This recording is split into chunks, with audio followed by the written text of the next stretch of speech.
হিল্লোল তনয় সহ সাইফুল সহ যারা চিহ্নিত হয়েছে তাদেরকে যদি প্রশাসন গ্রেফতার না করে, যেই হাত দিয়ে ফারুকের গায়ে আঘাত করেছে ওই হাত আপনারা ভেঙে দিবেন। যদি জেলে যেতে হয় হুকুমদাতা হিসেবে 1 নম্বর আসামি আমি আহ্বান বললাম। এই সরকারের যে উপদেষ্টা সবচেয়ে ডেডিকেটেড কে নাহিদ ধরেন মার খেয়েছে, নাহিদ মার খেয়েছে একদিন, এইখানে যারা দাঁড়িয়ে আছে 100 দিন মার খেয়েছে। 10 বছর পরে ডাকসুর ভিপি হয়েও ক্যাম্পাসে যে কয়বার মার খেয়েছি, অনেক উপদেষ্টা আওয়ামী লীগের বিরুদ্ধে ওই কয়েকদিন বক্তব্য দেন নাই।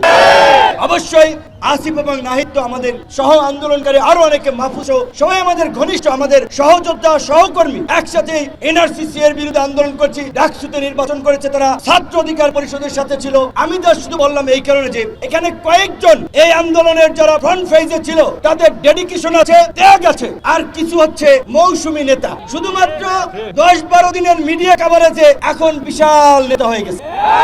তাদেরকে ঢুকাইছিল ছাত্রলীগ আন্দোলনের গতিবিধি পর্যবেক্ষণ করার জন্য, আন্দোলনে স্পাইগিরি করার জন্য।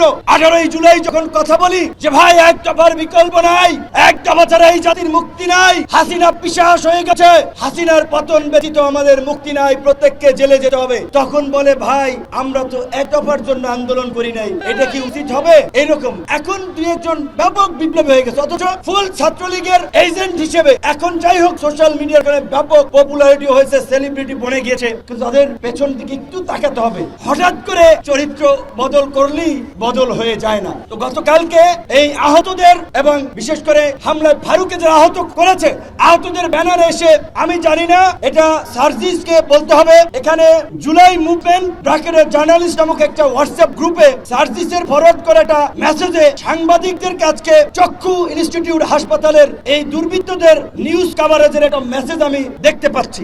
এটি যদি সঠিক হয় তাহলে গতকালকে থেকে সার্জিসের সম্পৃক্ততা নিয়ে যে অভিযোগটি এসেছে সেই বিষয়ে সার্জিসকে পরিষ্কার করতে হবে।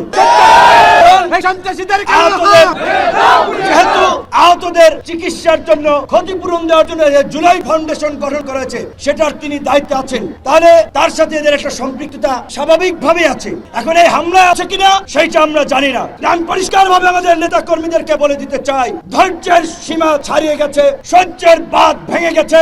আগামী 24 ঘন্টার মধ্যে এই হামলাকারী শরীফ, হিল্লোল তনয় সহ সাইফুল সহ যারা চিহ্নিত হয়েছে তাদেরকে যদি প্রশাসন গ্রেফতার না করে, যেই হাত দিয়ে ফারুকের গায়ে আঘাত করেছে ওই হাত আপনারা ভেঙে দিবেন।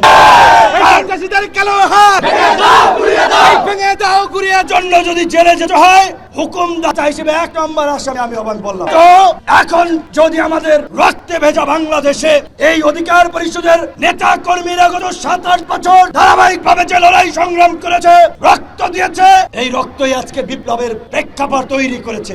আমরা উপদেষ্টা হই নাই, সরকারে যাওয়ার জন্য আকুপাকু করি নাই, আমরা রাজনীতি করে নির্বাচিত জনপ্রতিনিধি হতে চাই। এই সরকারকে পরিষ্কারভাবে বলেছি, একমাত্র রাষ্ট্র পুনর্গঠনে সংস্কারের প্রশ্নে একমাত্র গণ অধিকার পরিষদ ব্ল্যাঙ্ক চেক দিয়েছে। আপনাদের যতদিন লাগে ক্ষমতায় থাকেন, আল্লাহর হস্তে এই যে আমাদের মধ্যে জুলাই বিপ্লবকে কেন্দ্র করেছে জাতীয় ঐক্য এবং সংহতি তৈরি হয়েছে, সেটার দিকে নজর দিয়ে সকলের মতামত দিয়ে রাষ্ট্র সংস্কার করুন।